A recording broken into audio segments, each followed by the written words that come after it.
Busted light na mataas. Gusto mong palitan pero di abot ng hagdan.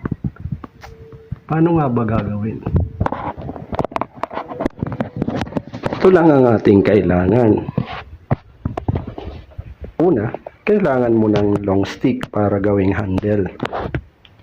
Pangalawa, karton na medyo makapal na hindi na ginagamit. Plastic adhesive tape, cutter, at bumbilyang pamalit. Tara, gawin natin. Gawin natin ang cone, ang karton. Tabasin natin para gawin na cone.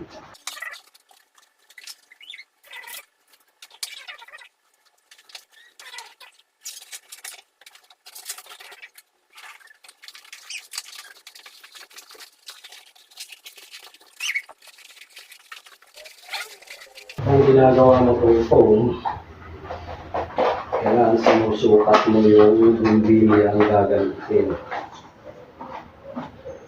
para sure siya na magmamatch siya sa size ng foam na gagawin at doon sa papalitan.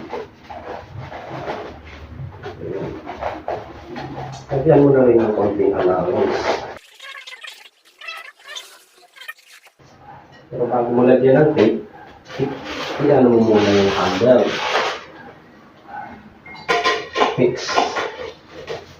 Para ano na siya.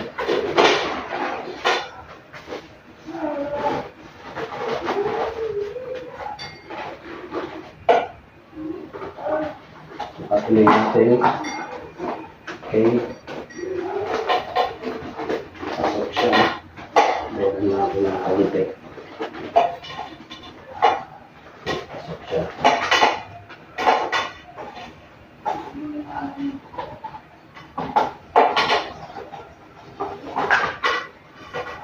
Pag sure na tayo sa sukat, saka natin lagyan natin.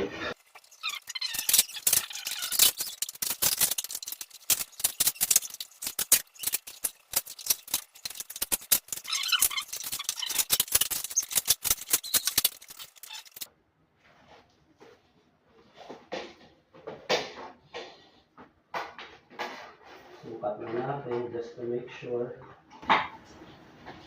Okay. Then, saka natin.